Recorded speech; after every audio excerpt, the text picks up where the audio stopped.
Welcome everybody. In the previous video we've created a paragraph, but usually a paragraph needs a header.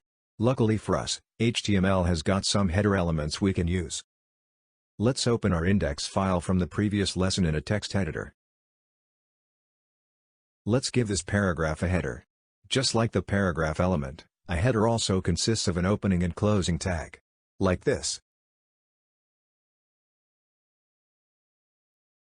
Everything between these two tags will be read as a header.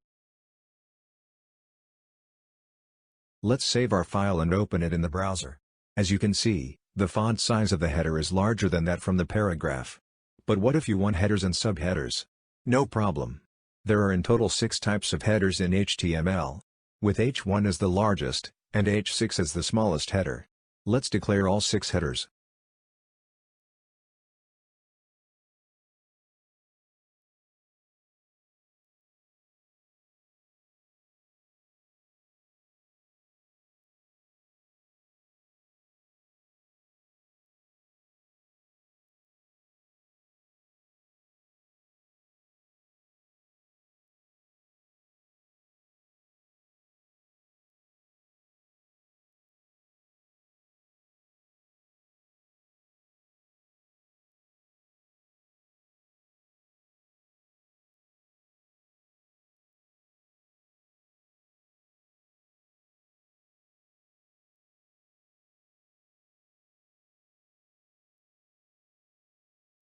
Now, save it and open it in the browser again.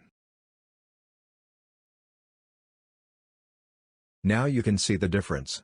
The smallest headers are even smaller than the text in the paragraph. We can also manually change the font size of these elements, but that is for another time.